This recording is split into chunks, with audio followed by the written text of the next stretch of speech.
Buenos días, muchas gracias por la invitación a formar parte de este seminario organizado por la Universidad Gabriela Mistral. El día de hoy me gustaría hablarles acerca de los desafíos que enfrenta la educación superior chilena a la vista de la pandemia con la que hemos tenido que convivir en los últimos meses. Pero para ello creo que es primero conveniente dar un vistazo de cómo enfrentó nuestra educación superior esta pandemia. Si nos remontamos a marzo del año pasado, cuando nos vimos enfrentados a la posibilidad real ya por lo pronto de la pandemia y también de las cuarentenas, la educación superior tuvo una reacción notable en nuestro país.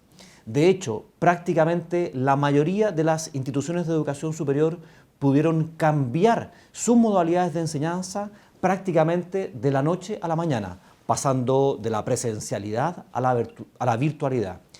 Y en esto, evidentemente, todos colaboraron. De partida, las propias instituciones de educación superior, sus comunidades, sus profesores, sus estudiantes, el Ministerio de Educación a través de diversas ayudas de las que dispuso. Debemos recordar también que se elaboró un plan de acción para apoyar a la educación superior en el contexto de la pandemia. Y también otros actores que de una u otra manera colaboraron para que los procesos formativos no se vieran interrumpidos a raíz de la pandemia por COVID-19. Hay un elemento que es tremendamente importante de destacar en este contexto y es el espíritu colaborativo que primó en todo el sistema de educación superior. Si ustedes me apuran, la razón principal por la cual Chile fue destacado como un ejemplo en términos de que los procesos formativos se mantuvieron prácticamente inalterados fue precisamente la colaboración que se dio a todo nivel. Y eso sin duda fue algo que es, insisto, digno de destacar. Ahora bien, eso es en el contexto de enfrentar la pandemia. ¿Cuáles son, después de eso, y habiendo mantenido gran parte de esa virtualidad en los procesos formativos, cuáles son los desafíos que enfrentamos de cara al futuro? Yo los dividiría en dos fundamentalmente. Primero, tenemos unos desafíos de más corto o mediano plazo y están relacionados con la necesidad que tenemos de retomar ciertas actividades de carácter presencial, eminentemente las que tienen un componente práctico. Y esto por varias razones. En primer lugar, los procesos formativos se han visto afectados de mayor o menor manera, pero se han visto afectados porque hay que entender que lo que se ha diseñado como un proceso formativo para ser realizado en forma presencial se puede hacer de manera virtual, pero eso de todos modos tiene un efecto en la calidad de los aprendizajes que pueden finalmente desarrollar los estudiantes. Entonces, volviendo a clases o retomando ciertas actividades presenciales, eso puede de alguna manera ser matizado. Esa es la primera razón por la cual es importante que, en la medida que las condiciones sanitarias así lo permitan, los jóvenes puedan ir retomando sus actividades presenciales.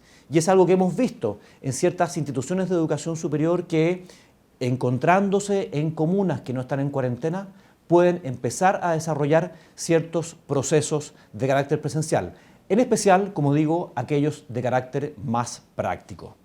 Eso en primer lugar.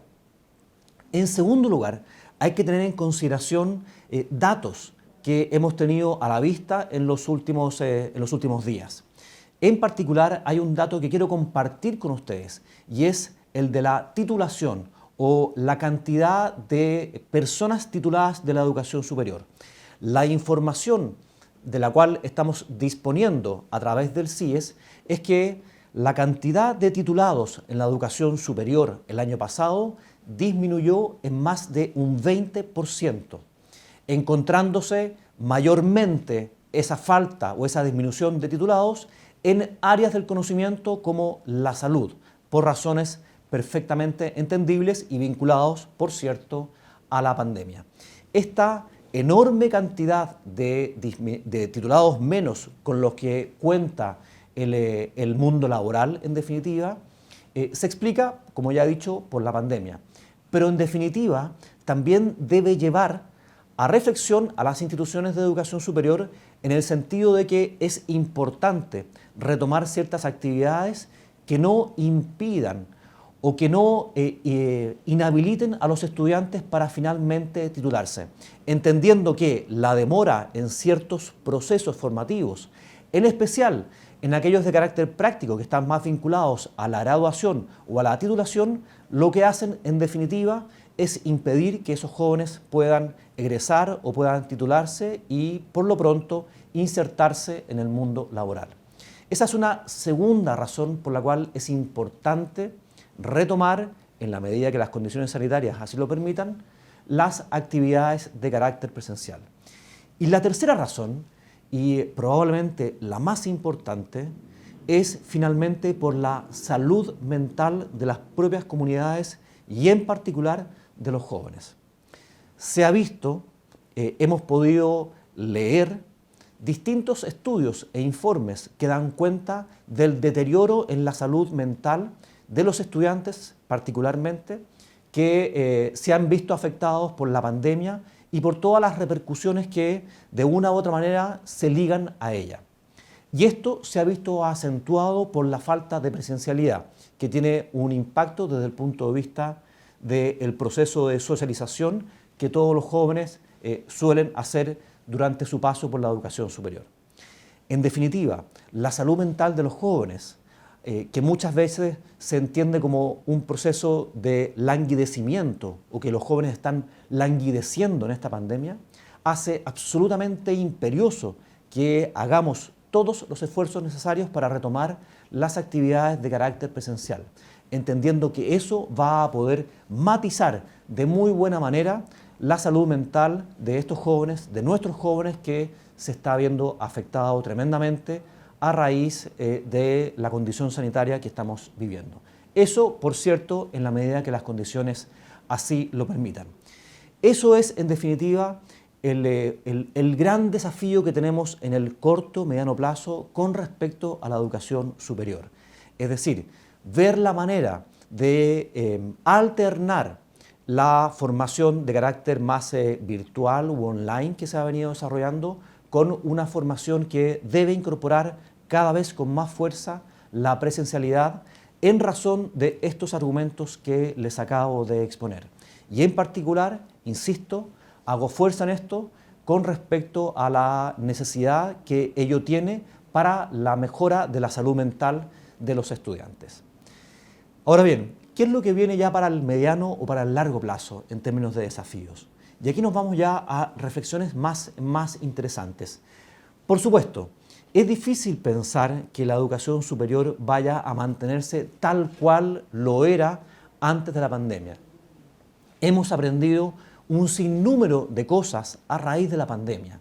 Ciertos conceptos que antes teníamos de alguna manera internalizados, pero que a lo mejor no necesariamente eran parte de los procesos formativos, como las clases invertidas, por ejemplo, pueden cobrar mucha más realidad después de la pandemia. U otros conceptos como la internacionalización. ¿Qué tipo de internacionalización vamos a tener de cara al futuro cuando quizás echando mano de la tecnología podemos disponer o contar con un profesor que está ubicado al otro extremo del mundo? En fin, hay una serie de cuestiones a las que nos lleva a reflexionar lo que hemos vivido, esta experiencia tan dura por una parte, pero también tan enriquecedora por otra, desde el punto de vista de la incorporación de la tecnología en nuestros procesos formativos. Pero yo les diría lo siguiente, que más allá de la tecnología, que probablemente va a quedarse, al menos una parte de ella, no toda, pero al menos una parte de ella, pero más allá de la tecnología, yo creo que lo que conviene finalmente es desarrollar un proceso de reflexión con respecto a nuestros procesos formativos.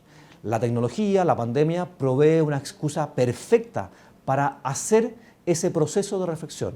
Pero tiene que ser un proceso de reflexión que nos lleve a pensar en definitiva si nuestros planes de estudio, si nuestros currículum están lo suficientemente actualizados como para enfrentar lo que estamos enfrentando el día de hoy y sobre todo para enfrentar un mundo laboral, un mercado laboral que va a ser, si cabe, aún más cambiante de lo que lo es hoy en día. Dicho de otra manera, estamos enfrentados a un mundo que cada vez más rápidamente cambia ciertos paradigmas. Y eso, por cierto, también afecta al mundo o al mercado laboral. Por lo pronto, lo que ello implica para las instituciones de educación superior, para las carreras y en particular para sus programas de estudio es una constante reflexión respecto a si este programa de estudio que permite formar a una persona con un determinado perfil de egreso es finalmente el perfil que necesita el mercado laboral, necesita una determinada industria, necesita una determinada institución. Ese proceso de reflexión, que evidentemente viene de la mano de la irrupción de la tecnología, es importante que sea desarrollado el día de hoy. Porque por lo pronto, no solamente a raíz de la pandemia, sino a raíz de lo que recientemente les comentaba, es absolutamente imperioso que estemos constantemente reflexionando y pensando acerca de lo que queremos formar para el mercado laboral, evidentemente, pero también para la sociedad. En última instancia, nunca debemos dejar de considerar que también las instituciones de educación superior tienen un rol respecto de la formación de ciudadanos, así también como respecto de la formación de técnicos o de profesionales. En suma, lo que quiero hoy día, y con esto ya voy terminando, es invitarlos a que usen la excusa de lo que hemos tenido que vivir, de esta abrupta irrupción de la tecnología, para que repiensen sus procesos formativos. Hay elementos, como decía antes, que probablemente vamos a mantener a futuro, pero hay otros que probablemente van a volver a ser como eran antes. Como sea finalmente el resultado al que ustedes lleguen después de este proceso de reflexión, lo importante es que siempre tengan en consideración que debemos ser fieles a la formación de cierto tipo de personas, de acuerdo a lo que la ley finalmente establece, es lo que se espera de un técnico o de un profesional o de un licenciado, pero también respecto de lo que ustedes como entidades formadoras han tenido a la vista en términos de la misión que quieren y los valores que quieren finalmente inculcar en sus estudiantes. Bueno, les deseo que tengan una excelente jornada el día de hoy.